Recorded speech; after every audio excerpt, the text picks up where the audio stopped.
అందరికీ నమస్కారం. గత 4వ తేదీ అందరికీ నమస్కారం. గత 4వ తేదీ నుంచి జరుగుతున్న పరిణామాలందరికీ అన్నీ మీకు తెలుసు. సో నేను తెలుగుదేశం పార్టీకి లోక్సభకి రాజీనామా చేసి తర్వాత పార్టీకి కూడా రాజీనామా చేస్తాను కూడా మీ అందరికీ చెప్పాను నా ట్విట్టర్ వేదిక ద్వారా, సోషల్ మీడియా ద్వారా. నేను 2013 జనవరి 16వ తారీఖు నుంచి విజయవాడ పార్లమెంట్ ఇన్ఛార్జిగా అభ్యర్థిగా తెలుగుదేశం పార్టీ కోసం కష్టపడటం జరుగుతూ ఉంది. ఆ రోజు 2013 జనవరి 21న కృష్ణా జిల్లాలోకి పాదయాత్ర చంద్రబాబు నాయుడు గారు మీకోసం పాదయాత్ర ఎంటర్ అవుతా అంటే 16వ తారీఖున నన్ను విజయవాడ పార్లమెంట్ ఇన్ఛార్జిగా మరియు పార్లమెంట్ అభ్యర్థిగా ప్రకటించి నన్ను పంపించడం జరిగింది. ఆ రోజు నుంచి ఈ రోజు వరకు కూడా నేను పార్టీ కోసం కష్టపడినటువంటి తీరు మీ అందరికీ తెలుసు. ముఖ్యంగా 2014 ఎన్నికల వరకు పాదయాత్ర తర్వాత పంచాయతీ ఎన్నికలు, జెడ్పీటీసీ, ఎంపీటీసీ ఎన్నికలు, అట్లాగే కార్పొరేషన్, మున్సిపల్ ఎన్నికలు, తర్వాత జనరల్ ఎలక్షన్స్ ఈ ఉమ్మడి కృష్ణా జిల్లాలో మరి మొత్తం అంతా నా బుధస్కంధాల మీద వేసుకుని నేను చేశాను. చావులైనా నేను చేశాను, దినాలైనా నేను చేశాను పార్టీ తరఫున. అట్లాగే కొంతమందికి ఆ రోజు నెలవారీ జీతాలు కూడా చెల్లించుకుని ఆదేశాలు ఇస్తే చంద్రబాబు నాయుడు గారు చెల్లించడం జరిగింది. నా సొంత వ్యాపార సంస్థ కంటే కూడా తెలుగుదేశం పార్టీ ముఖ్యమని చెప్పి నేను ఈ పార్టీ గెలుపు అవసరం అని చెప్పి భావించి నేను ఆ పనులన్నీ చేశాను. అంతకుముందు మీ అందరికి తెలుసు, అంతకుముందు జరిగిన బై ఎలక్షన్లో దాదాపు నాకు తెలిసి 17 మందో 18 మందో కాంగ్రెస్ నుంచి రాజీనామా చేసి వైకాపా తరఫున పోటీ చేసిన అభ్యర్థులు భారీ మెజార్టీలతో గెలిచారు. అది 2012లోనో 14లోనో నాకు గుర్తులేదు, సరిగ్గా 12లో నాకు గుర్తులేదు. అప్పుడు అందరూ అన్నారు నన్ను, ఎందుకు నువ్వు ఈ డబ్బులు వేస్ట్ చేసుకుంటున్నావు, ఈ టైం వేస్ట్ చేసుకుంటున్నావు, ఈ పార్టీ గెలిచేది లేదు, ఏమీ లేదు, ఈ చంద్రబాబును కూడా ఎందుకు నమ్ముతావు అని చెప్పి మా సొంత సామాజిక వర్గం వాళ్ళే ఆ రోజు నన్ను మందలించారు. సరే, మరి ఒక లక్ష్యంతో నేను దిగాను. ఆయన గెలిపించుకోవడమే నా లక్ష్యం. కాబట్టి ఏమైనా పర్లేదు, నేను ఇట్లాగే ముందుకు సాగుతానని చెప్పి ముందుకు సాగితే కార్పొరేషన్ గెలిచాం, జెడ్పీటీసీలు గెలిచాం, ఎంపీపీలు గెలిచాం, పంచాయతీలు గెలిచాం, తర్వాత జనరల్ ఎలక్షన్లో కూడా గెలిచాం. అప్పుడు శ్రీనివాస్ గారు బీజేపీ అభ్యర్థిగా మా అలయన్స్లో ఉన్నారు. అన్నీ గెలిచాం, జిల్లాలో అంతా నాదే భావిస్తా. అప్పుడు ఖర్చు పెట్టిన ప్రతి రూపాయి నేను ఖర్చు పెట్టిందే. తదనంతర పరిణామాలు కూడా తెలుసు. అన్నీ అయిపోయిన తర్వాత నాకు టికెట్ ఇవ్వనని చెప్పి ఆ రోజు ఇంకా ఆన్లైన్లో 5 పెట్టారు ఆ రోజున రేస్లో. సరే, ఏదైతే అదైందని చెప్పి నేను కూడా ముందుకెళ్తే ప్రజా ఆగ్రహం ముందు అక్క మళ్ళీ నాకు సీట్ ఇచ్చారు ఆ రోజు, అంత లొల్లి చేసిన తర్వాత కూడా. అట్లాగే ఆ తర్వాత మరి ఏ రోజు కూడా ఒక ఎంపీగా మరి అక్రమ సంపాదన ఇంకోటి ఆశపడకుండా నిజాయితీగా పార్టీ కోసం, ప్రాంతం కోసం, ప్రజల కోసం కష్టపడ్డా.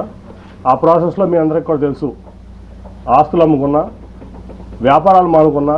ఇవాళ నేను అమ్ముకున్న ఆస్తులు విలువ హైదరాబాద్లో 2,000 కోట్లు, అక్షరాలు 2,000 కోట్లు. నేను అమ్ముకున్న ఆస్తులు మీకు కావాలంటే నా 14 యాక్షన్ అఫిడవిట్ తీసి వాళ్ళు చూస్తే నా ఆస్తులు ఇవాళ వాల్యూ 2,000 కోట్లు ఉంటుంది. అట్లాగే వ్యాపారం కాకుండా కొన్ని విషయాల్లో ఆయన నా పట్ల ప్రదర్శించినటువంటి తీరులో వ్యాపారం కూడా ఆపుకోవాల్సి వచ్చింది. ఆ రోజు కూడా నేనేం బాధపడలా, వాట్ నెక్స్ట్ అనుకుని ముందుకెళ్ళాను. సరే, 19 ఎలక్షన్ మళ్ళీ గెలిచాను. ఇక్కడ లోకేష్ గారు మంగళగిరిలో ఓడిపోతే నేను విజయవాడలో ఎంపీగా నేను గెలిచాను. మరి ఆయన పార్టీ ఇన్ఫ్రాస్ట్రక్చర్ అంతా ఇచ్చారు, రిసోర్సెస్ అన్నీ ఇచ్చారు. అట్లాగే పార్టీ యంత్రాంగం మొత్తం ఆయన కోసం కృషి చేసిన ఆయన ఓడిపోయారు. అట్ ది సేమ్ టైం నేను ఎప్పుడు కూడా చంద్రబాబు నాయుడు గారి రూపాయి తీసుకోలేదు, నేను గెలిచాను ఎంపీగా. ఆ తర్వాత చాలా పరిణామాలు మీరు చూశారు. అనేక రకాలైన ఆయన మనుషులను పెట్టి నన్ను అవమానపరచడం జరిగింది. అట్లాగే ఫైనల్కి వచ్చేపాటి కార్పొరేషన్ ఎలక్షన్లో సీటు మేయర్ సీటు లేడీ అయినప్పుడు నేను జనరల్గా ఢిల్లీలో ఉన్నాను. ఫోన్ చేసి మేయర్ కార్పొరేషన్ ఎలక్షన్స్ ఏం చేస్తున్నావు అని అడిగారు నన్ను, చంద్రబాబు నాయుడు గారు. ఏం లేదు సార్, నేనేం ఆలోచించలేదు, ఇన్ఛార్జ్లు ఉన్నారు కదా వాళ్ళు చూసుకుంటారంటే, కాదు మేయర్ అభ్యర్థి ఎవరిని పెడుతున్నారు అంటే నాకు తెలియదు సార్ అన్న. ఇదే మాటలు మీకు చెప్తున్నా, నేను ఒక కూడా కోల్పోవట్లేదు. ఆ రోజు అన్నాడు బోండా అమ్మ గారి వైఫ్ని పెడుతున్నారని నిజమేనా అని నన్ను అడిగారు ఆయన ఫోన్లో క్వశ్చన్. నేను వాళ్ళ వరకు ఎవరికి చెప్పలా నిజం, నాకు తెలియదండి అన్న. లేదు అది జరిగితే చాలా ప్రమాదకరం, నువ్వు ముందు మీ కుటుంబంలో మీ కూతుర్లు ఎవరిని పెట్టు అంటే, లేదండి వాళ్ళు ఈ ఆలోచన లేదు వాళ్ళకి, రాజకీయంలోకి వచ్చేది ఆలోచన లేదంటే, కాదని చెప్పి మూడు రోజులు నన్ను ఆయన ఇబ్బంది పెట్టారు, ఆయన బలవంత పెట్టారు, ఇబ్బంది కాదు. సరే అప్పుడు టాటా ట్రస్ట్లో పనిచేస్తున్న శ్వేత అని మాట్లాడితే నాకు ఇంట్రెస్ట్ లేదు డాడీ, నాకు సోషల్ సెక్టర్లో చాలా ఇంట్రెస్ట్గా ఉన్నానంటే ఇట్లా చెప్పారమ్మా చంద్రబాబు గారు. సరే మరి పార్టీ కోసం చేయాల్సి వస్తుందో మనం చేద్దామంటే 3 రోజులు విముఖత తర్వాత అక్కడ రాజీనామా చేసి వచ్చి ఇక్కడ ఆవిడని చూడడం జరిగింది. తర్వాత మళ్ళీ ఏం జరిగిందో మీకు అందరూ తెలుసు. అట్లా మళ్ళీ అదే మనుషులతో ప్రెస్ మీట్ పెట్టించి ఎలక్షన్ 2-3 రోజుల ముందు నన్ను ఒక వ్యక్తితో ప్రెస్ మీట్లో పబ్లిక్గా ఆ ఎంపీ కేసునేనా అని చెప్తూ కొట్టిస్తానని చెప్పి మాట్లాడిచ్చారు చంద్రబాబు నాయుడు గారు. ఆ ఎంపీ కేసునేనా అని చెప్పు తీసుకొడతానని చెప్పి ఒక క్యారెక్టర్లెస్ పర్సన్ పార్టీ ఎంపీని అన్నారు. స్పందన లేదు పార్టీ నుంచి కానీ ఏ వ్యక్తి నుంచి కానీ. అదే ప్రెస్ మీట్లో ఒక పాలిట్ బ్యూరో సభ్యుడు గొట్టంగాడి ఎంపీ అన్నాడు, అయినా స్పందన లేదు. 50 మంది కార్పొరేటర్లు 64 మంది పోటీ చేస్తే 50 మంది ఓడిపోయారు. సరే గెలిచేవాళ్ళు ఓడిపోయేవాళ్ళు అది తర్వాత సంగతి. వీళ్ళ ప్రెస్ మీట్ వల్ల పార్టీ చల్లా చెదురైపోయింది. ఆ నెక్స్ట్ 2 రోజుల తర్వాత వచ్చిన చంద్రబాబు నాయుడు ప్రచారానికి, నువ్వు రావద్దు నాతో పాటు ప్రచారానికి, నువ్వు వస్తే వాళ్ళిద్దరూ రానంటున్నారు నాతో పాటు అని. ఓకే సార్ మీరు వెళ్ళండి అని చెప్పి పంపించడం జరిగింది. ఒక సిట్టింగ్ ఎంపీ లేకుండా కార్పొరేషన్ ఎలక్షన్స్లో నా కూతురు నుంచోబెట్టి నా డబ్బులు ఖర్చు పెట్టుకుని నేను లేకుండా ప్రచారానికి వచ్చాడు ఆయన, ఒక పార్టీ అధ్యక్షుడు.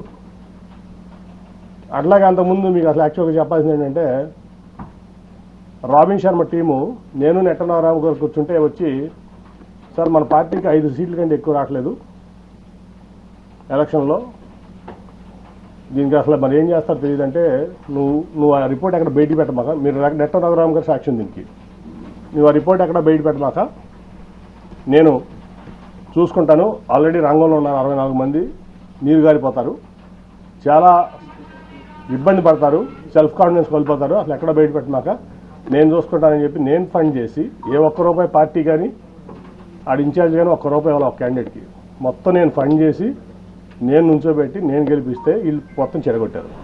14 గెలిచాం ఫైనల్గా. ఓకే అదంతా అయిపోయింది. కానీ ఇక్కడ ఏంటంటే, ఒక పార్టీ అధ్యక్షుడు ఒక పార్టీ ఎంపీని ప్రోటోకాల్కి విరుద్ధంగా నువ్వు రావద్దని ఏమంటన్నాడు, భరించా పార్టీ కోసం ఆయన కోసం. ఒక పార్టీలో ఉన్నటువంటి పాలిట్ బ్యూరో మెంబరు ఒక 5 పదవులు ఉన్నటువంటి వ్యక్తితో చెప్పు తీసుకొస్తానని భరించా. అట్లాగే గొట్టంగా అనిపించారు, భరించా. ఏం చేయాలి నేను, ఎన్ని అవమానాలు పడాలి, అయిపోయింది రోజువారీ అవమానాలు. తర్వాత నేను ఒక రోజు వెళ్ళి ఆయనతో చెప్పాను, సార్ మీకు ఇష్టం లేకపోతే చెప్పండి నేను తప్పుకుంటాను ఎంపీగా అంటే, లేదు నువ్వే ఉండాలి. 10 మంది ముందు చెప్పాను, నేను ఒకళ్ళని కాదు. ఆ రోజు వల్లరాయ గారు ఉన్నాడు, నెట్ట రఘురామ్ గారు ఉన్నాడు, పార్టీ ఇన్ఛార్జ్ అందరూ ఉన్నారు, 7 ఇన్ఛార్జ్లు. ఆ రోజే నేను ఆయన చెప్పా, సార్ ఎవరన్నా పెట్టుకోండి నేను తప్పుకుంటున్నాను అంటే, ఆయన చెప్పిన మాట ఏంటంటే, అందరి ముందు నేను కాదు నువ్వే ఉండాలి, ఈ మాట బయటికి ఎక్కడ అనొద్దు, నువ్వు మీరు కూడా ఎక్కడ అనొద్దు ఎవరు అన్నారు. వాళ్ళందరినీ బయటికి పంపించి నన్ను ఆ నెక్స్ట్ డే నందిగామ జగపేట సభలు జరుగుతున్నాయి. లేదు నువ్వు ఆ మాట అనమాక, నువ్వే నుంచోవాలి ఎంపీగా, మళ్ళీ నువ్వు లేకపోతే పార్టీ ఇబ్బంది పడుతుంది, రేపు జగపేటకు నందిగామ సభకు కూడా నువ్వు రావాలి, లేకపోతే సభలో సక్సెస్ అవ్వని చెప్తే, ఓకే సార్ మీరు ఏది చెప్తే అది చేస్తారు, కానీ అవమానాలు నేను భరించలేకుండా ఉన్నాను, వీళ్ళతో కలిసి పనిచేసే పరిస్థితి నాకు లేదు, కాబట్టి నాకు రిలీఫ్ ఇప్పిస్తున్నా అంటే ఒప్పుకోలేదు ఆయన. లేదా ఆ రోజు రాజీనామా చేసేవాడిని, ఇవాళ దాకా ఆగేవాడిని కాదు. తర్వాత అయిపోయింది. సరే ఎవరికో నా కుటుంబ సభ్యుడికి ఎంపీ సీట్ కావాలనుకున్నారు, ఇవ్వచ్చు తప్పలేదు. ఇప్పుడు ఎంపీ సీట్లు కావాలంటే 6 ఎంపీ సీట్లు టీడీపీలో కమ్మ సీట్లు ఉన్నాయి. విశాఖపట్నం, రాజమండ్రి, ఏలూరు, విజయవాడ, గుంటూరు, నర్సరావుపేట. ఈ జనరల్గా తెలుగుదేశం పార్టీలో ఎప్పుడు కమ్మాసే పోటీ చేస్తారు. సరే అక్కడంటే భరత్ నాయుడు కుటుంబ సభ్యుడు వైజాగ్లో ఓకే. మురళీమోహన్ గారు ఖాళీ చేసినటువంటి రాజమండ్రి సీట్ ఉంది. అలాగే నాగండి బాబు వద్ద ఉంటున్నటువంటి ఏలూరు సీట్ ఉంది. ఇటు పక్క గుంటూరు గల్లా గారు పోటీ చేయాలంటున్నారు. అటు పక్క నర్సరాపేటలో అభ్యర్థులు అక్కడికి వచ్చు కదా. ఇక్కడ తీసుకొచ్చి ఇన్ఛార్జ్ అందరికీ ఇతర ఎంపీ అని చెప్పి నాకు చెప్పకుండా, నాకు కమ్యూనికేషన్ లేకుండా ప్రోటోకాల్ వైలేట్ చేసి ఎక్కడా కూడా నేను ఎక్కడికైనా వెళ్తే వాళ్ళు పార్టిసిపేట్ చేయకుండా, అతను వెళ్తే పార్టిసిపేట్ చేస్తూ రాష్ట్ర అధ్యక్షుడు అచ్చెన్నాయుడు కూడా నన్ను సభలకు ఆహ్వానించిన సభలకు అతను వెళ్తాడు. చెప్తే నేను మానేసేవాడిని, ఆ రోజు మానేసేవాడిని. అట్లాగే తిరువురు సభ మీ అందరూ తెలుసు. ఆ తర్వాత ముగ్గురిని పంపించారు, ఆలపాటి రాజయ్య గారిని, నెట్టం రఘురామ్ గారిని, మన కొనకొండ నారాయణ గారిని. ముగ్గురు పెద్ద మనుషులు, గౌరవప్రదమైన వ్యక్తులు. పాయింట్లు ఏంటంటే 3 పాయింట్స్ దీంట్లో. లోకేష్ గారు, నేను అతనికి అప్పచెప్పా కదా సభ బాధ్యతలు, నాని అన్న ఎందుకు ఇంటర్ఫియర్ అయ్యాడు అనేది లోకేష్ గారు అన్నారు మాతో. అంటే నాకు ఎవరు చెప్పారు? నాకు అఫీషియల్ కమ్యూనికేషన్ ఉందా, లేకపోతే ముగ్గురు ఎవరైనా చెప్పారా అతను వస్తున్నాడని? కానీ అతనికి అప్పచెప్పారని పొద్దున్న టెలికాన్ఫరెన్స్లో అచ్చెన్నాయుడు గారు చెప్పారంటారు. నేను టెలికాన్ఫరెన్స్లో ఎప్పుడు లేను ఈ పార్టీలో. ఏ రోజు నేను టెలికాన్ఫరెన్స్లో ఉన్నాను, జూమ్ కాన్ఫరెన్స్లో ఉన్నాను, నేను పార్టీ ఇంటర్నల్ మీటింగ్లో ఉన్నాను. ఎందుకంటే అవన్నీ వేస్ట్ అని నా అభిప్రాయం. సో నేను లేను. కనీసం మీరు ముగ్గురు చెప్పారు కదా. ఆ రోజు ముందు రోజు ఆలపాటి రాజయ్య గారును రఘురామ్ గారు నాకు ఫోన్ చేసి మీరు వస్తున్నారా అంటే నేను వస్తున్నానని చెప్పాను. ఎందుకంటే అధినేత వస్తున్న సభకు నేను రాకుండా ఎట్లుంటాను, మీరు అయితే రేపు సన్నాహక సభకు ఏర్పాటు చేయాలి, మీరు గైడ్ చేయాలని రెండు అంటే వెళ్ళా. ఆ రోజు కూడా అప్పుడు తెలియజేసిన నేను వెళ్ళేవాడిని కాదు. వెళ్ళిన తర్వాత రౌడీ మొక్కలతో నన్ను కొట్టించాలని చూశారు. మా వాళ్ళందరూ కలిసి అడ్డం పడి నన్ను రక్షించుకున్నారు. పోలీసులు కూడా చాలా యాక్టివ్గా ఉండి నన్ను రక్షించుకున్నారు. అంటే నా కుటుంబంలోనే చిచ్చు పెట్టి నా కుటుంబ సభ్యుడితోనే నన్ను కొట్టించాలని కూడా మరి లోకేష్ గారు ఎందుకు అనుకున్నాను నాకైతే అర్థం కాల. నేనేం చేశాను? ఈ పార్టీకి ద్రోహం చేశాను? నేనేం తప్పు చేశాను? 9.5 ఏళ్లలో నేను చేసిన తప్పు ఒకటి చూపించండి. పార్టీ పట్ల కానీ, విజయవాడ పట్ల కానీ, విజయవాడ ప్రజల పట్ల కానీ. ఎందుకు నన్ను ఇట్లా చేస్తున్నారు? ఎందుకు నన్ను అవమానపరచాలనుకుంటున్నారు? మీరు జైల్లో ఉంటే నేను మీకు అండగా లేదా? మీ కుటుంబానికి అండగా నిలబడ్డా కదా. సో ఇవన్నీ చూస్తే చంద్రబాబు మోసగాడని చెప్పి ఈ ప్రపంచానికి తెలుసు. కానీ ఇంత పచ్చి మోసాలు చేస్తా, దగాలు చేస్తా, కుటుంబాల మధ్య చిచ్చు పెడతా ఈ రకంగా చేయడం భావ్యం కాదు. సరే, ఆ రోజు రాజీనామా లేక సబ్మిట్ చేస్తా అని చెప్పి ఇవాళ మెయిల్లో పంపిస్తాను స్పీకర్ గారికి. అట్లాగే నా పార్టీ రాజీనామా లేక కూడా అది పంపించగానే ఇది కూడా పంపిస్తారు. అట్ ది సేమ్ టైం మర్యాదపూర్వకంగా మన ముఖ్యమంత్రి గారిని కలవడం జరిగింది. ఆయన అనేక సార్లు విజయవాడ వచ్చారు సభకి. యాక్చువల్గా నేను అటెండ్ అవ్వాలి, ఎందుకంటే ఒక ఎంపీగా గవర్నమెంట్ ప్రోటోకాల్ ప్రకారం ముఖ్యమంత్రి వస్తాము, నేను అటెండ్ అవ్వాలి. అది నా బాధ్యత, హక్కు కూడా. కానీ ఏ రోజు పార్టీ నన్ను అటెండ్ అవ్వద్దని చెప్పడం వల్ల నేను అటెండ్ అవ్వలేకపోయా. ఇవాళ వరకు ఒక్కసారి మాత్రం రాష్ట్రపతి వచ్చినప్పుడు రాజ్భవన్లో కలిసి నేను విష్ చేశాను ఆయన, అంతే తప్ప నేను ఇంతవరకు ఆయన ఎప్పుడు డైరెక్ట్గా కలవడం జరగలేదు, ఫోన్లో కూడా మాట్లాడలేను. ఇవాళ బాగా రిసీవ్ చేస్తున్నారు ఆయన నన్ను. ఖచ్చితంగా మనం కలిసి ప్రయాణం చేద్దామని చెప్పి ఆయన చెప్పారు. కాబట్టి నేను పార్టీకి రాజీనామా చేశాను కాబట్టి ఇప్పుడు నేను ఫ్రీ బర్డ్ని. సో నా నిర్ణయాలు నేను తీసుకుంటా. ఒకటైతే గ్యారంటీ, చంద్రబాబు నాయుడు అనే వ్యక్తి పచ్చి మోసగాడు, దాంట్లో డౌటే లేదు. ఈ రాష్ట్రానికి పనికిరాని వ్యక్తి అతను. సరే, జనం దేవుడు అనుకుంటారా, లేదా కులపరంగా అనుకుంటారా, మీడియా పరంగా అనుకుంటారా, లేదా మరి ఎందుకు అనుకుంటారా నాకు తెలియదు. కానీ ఈ జగన్మోహన్ రెడ్డి గారు అయితే పేదల పక్షపాతి, నిరుపేదల పక్షపాతి. ఏ డెవలప్మెంట్ అనుకుంటారా? కోవిడ్ వల్ల కొన్ని కారణం 2 ఏళ్ళు భారతదేశమే ఇబ్బంది పడింది, ప్రపంచమే ఇబ్బంది పడింది, భారతదేశం కూడా ఇబ్బంది పడింది. సరే, డెవలప్మెంట్ అవ్వదు, అటు ఇటు అవుతుంది. కానీ ప్రజలను హ్యాపీ పెట్టే దాంట్లో దాదాపు 2 లక్షల కోట్ల చిల్లర ఇవాళ వరకు సంక్షేమం ఇచ్చారు ఆయన. ఇంకా ఇస్తానికి కమిట్మెంట్గా ఉన్నారు. చెప్తూ చాలాసేపు మాట్లాడటం జరిగింది. సో నాకు బాగా నచ్చారు ఆయన. నచ్చడమే కాదు, ఆయన పథకాలని చూస్తున్నాం, వింటున్నాం. సో ఆయనతో కలిసి ప్రయాణం చేయాలని చెప్పి నేను నిర్ణయించుకున్నాను. వన్స్ నా రాజీనామా ఆమోదం పొందగానే నేను పార్టీలో చేస్తాను. నేను ఒకటండి, నేను 2014లో కూడా చంద్రబాబు నేను టికెట్ అడగల. ఎప్పుడు కూడా ఆయన గేట్ ముందు నుంచున్నా, డోర్ ముందు నుంచున్నా, నేను ఎప్పుడు చంద్రబాబు టికెట్ అడగల. 19లో అడగల. అట్లా నేను ఆయన కూడా నేను ఎప్పుడు టికెట్ అడగల. నాకేంటంటే నాకు విజయవాడ అంటే పిచ్చ ప్రేమ. మీ అందరికి కూడా తెలుసు అది, ఆ విషయం. విజయవాడ అంటే పడి చచ్చిపోతాను నేను. నాకు కావాల్సిన విజయవాడ డెవలప్మెంట్, విజయవాడ ప్రాంత ప్రజలు మంచి చేయడం. అందుకే టాటాను తెచ్చిన, గట్టిగా ఆయన కాళ్ళు పట్టుకుని నువ్వు వద్దు చంద్రబాబు నాయుడు గారు ఆఖరికి విమానాశ్రయం కూడా నేనే చేసిన. ఎందుకంటే ఆయన 5,000 ఎకరాల్లో ఇక్కడ కట్టుకుందాం అనుకున్నాడు ఈ నాగార్జున యూనివర్సిటీ దగ్గర. సార్ అది అవ్వదు, తర్వాత ముందు ఒక మన మినిస్టర్ ఉన్నాడు సివిల్ ఏవియేషన్, సెంటర్ ఒప్పుకుంటుంది జైట్లీ గారు వాళ్ళు. అంటే నాకు సపోర్ట్ ఆ రోజు వెంకయ్యనాయుడు గారు, సుజనా చౌదరి గారు, లేకపోతే ఆ ఎయిర్పోర్ట్ కూడా ఉండేది కాదు. సో ఆయన మా విజయవాడకి నిజం చెప్తున్నా, మీరు ప్రెస్ కాబట్టి మీరు కూడా తీయండి. 2014 నుంచి 19 వరకు విజయవాడకి ఒక 100 కోట్ల రూపాయలు చంద్రబాబు నాయుడు గారు స్టేట్ గవర్నమెంట్ ఇచ్చింది చూపించండి. నేను తీసుకొచ్చిన సెంట్రల్ గవర్నమెంట్ ఇచ్చాను, ఇంక్లూడింగ్ టాటా ట్రస్ట్ కానీ ఏదన్నా కానీ. అరుణ్ గారు తెలుసు టాటా ట్రస్ట్ అంత చేసాం మేము ప్రాంతంలో అన్ని విలేజెస్లో. అలాగే ఫ్లైఓవర్స్ కానీ ఏదన్నా కానీ అది నేను కేంద్రం నుంచి తెచ్చింది. ఆయన ఒక 100 ఆయనకి విజయవాడ పట్ల చిత్తశుద్ధి లేదు. ఆయన ఏంటంటే షాజహాన్ తాజ్మహల్ కట్టాడు, నేను అమరావతి కట్టాను. షాజహాన్ తాజ్మహల్ కట్టాడు కదా, ఎవరు కట్టారు తాజ్మహల్ అంటే షాజహాన్. అమరావతి ఎవరు కట్టారంటే చంద్రబాబు నాయుడు కట్టాలనే ఇది తప్ప విజయవాడ పట్ల ఆయన చిత్తశుద్ధి లేదు నాకు తెలిసి ఎప్పుడు. అది ఒక 100 కోట్లు కూడా 2014 నుంచి 19 వరకు విజయవాడ అభివృద్ధి కోసం చంద్రబాబు నాయుడు ఇచ్చింది లేదు, చేసింది లేదు. నేను మొదటి నుంచి చెప్తున్నా, నేను ఆయనకి చెప్పేవాడిని, sir Vijayawada is a reality, Vijayawada is a reality. Amaravati is your dream which has to be converted into a reality. అది అవ్వదు సార్. గిఫ్ట్ సిటీ కట్టారు ప్రధానమంత్రి గారు, ఇంకా చాలా ఇబ్బంది ఉంది అక్కడ. ఎకానమీ అంటే అప్స్ డౌన్స్ ఉంటాయి. ఒక ఢిల్లీ వదిలిపెట్టి, ఎన్సీఆర్ వదిలిపెట్టి,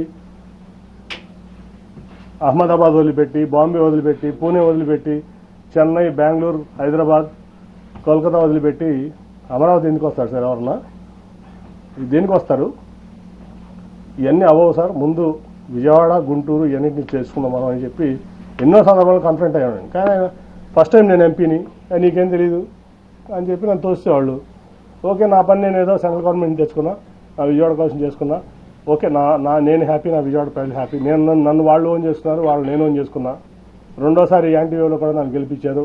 దానికోసం నేను కష్టపడతాను, ఇంకా కష్టపడతా.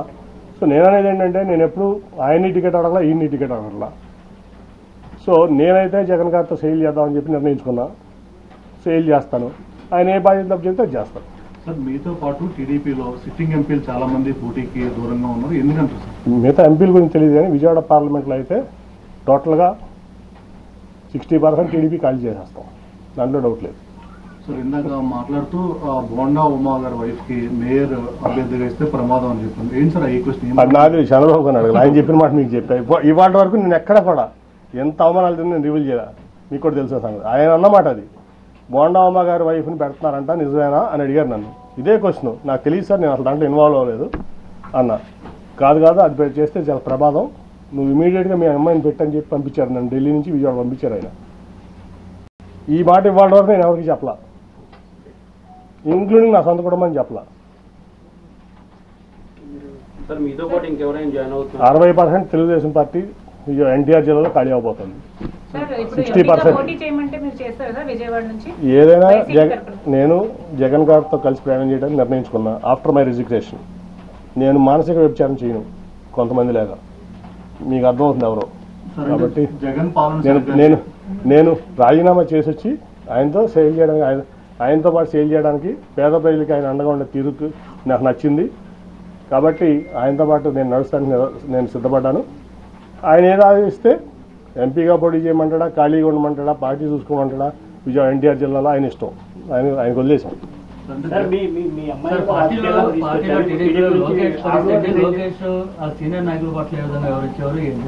సార్ అవన్నీ చెప్పను, ఒకటైతే చెప్పనా. ఇప్పుడు లోకేష్ గారు పాదయాత్ర ఏంటి, ఆయనకు ఏం రైట్ ఉంది ఆయన పాదయాత్ర చేయడానికి? ఆయన గెలిచిన ఎమ్మెల్యేనా, గెలిచిన ఎంపీనా? ఏం రైట్ ఉంది అంటే? చంద్రబాబు నాయుడు గారు కొడుకు కాబట్టి ఓడిపోయినా గెలిచినా నువ్వు ఎట్లా అయినా సరే పార్టీ మీ నాన్నగారిది కాబట్టి నువ్వు ఏదైనా చేస్తావా? ఏం త్యాగం చేసావు ఈ సమాజం కోసం, ఈ రాష్ట్రం కోసం? నువ్వు ఒక ఎంపీ వచ్చి, నువ్వు ఓడిపోయిన ఎమ్మెల్యే నువ్వు, ఒక ఎంపీ వచ్చి నీకు జీహుదురు అనాలా? గెలిచిన ఎంపీ, యాంటీ వేవ్లో గెలిచిన ఎంపీ, నీ యోగాలో నేను పాల్గొనాలా? ఎట్లా పాల్గొంటాను? ఏం ప్రోటోకాల్తో పాల్గొంటాను? నువ్వు ఆఫ్టర్ ఆల్ ఓడిపోయిన ఎమ్మెల్యే నా ముందు, ఆఫ్టర్ ఆల్ పార్టీ రిసోర్సెస్ వాడుకున్నావు, పార్టీ ఇన్ఫ్రాస్ట్రక్చర్ వాడుకున్నావు, మీ నాన్నగారి పలుకుబడి వాడుకున్నావు, మీ తాతగారి పలుకుబడి వాడుకున్నావు, అన్నీ వాడుకుని నువ్వు ఓడిపోయావు. నువ్వు నాకు రూపాయి డబ్బు ఇవ్వలేదు, నువ్వేమి ఇవ్వలేదు, నేను గెలిచా రెండు సార్లు. నీ పార్టీని బుధాల మీద పెట్టి మోసా కృష్ణా జిల్లాలో 2013 నుంచి 14 ఎలక్షన్ అయ్యే వరకు నా ఆస్తులు అమ్ముకున్నా, వ్యాపారాలు మానుకున్నా. ఏం రైట్ ఉంది నీకు?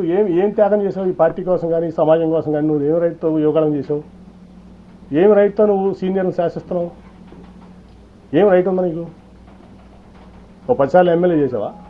10 సార్లు ఎంపీ చేసావా? ఏం ఆస్తి అమ్ముకున్నావు? నేను ఆస్తులు అమ్ముకున్నాను, 2,000 కోట్ల రూపాయల ఆస్తులు. నేను ఈ పార్టీ కోసం అనండి, నా ప్రజా జీవితం కోసం అనండి, నా వ్యాపారం ఆపుకున్నా. నువ్వు హెరిటేజ్ ఆపుకున్నావా? మీ నాన్నగారు వచ్చిన నుంచి ఇప్పటి వరకు మీ కుటుంబాన్ని ఆస్తి అమ్మిందా ఈ పార్టీ కోసం? ఏం త్యాగాలు చేశారని నువ్వు యువకులం చేస్తావు? మమ్మల్ని ఎట్లున్నామంటావు? ఏం రైట్ ఉంది నీకు?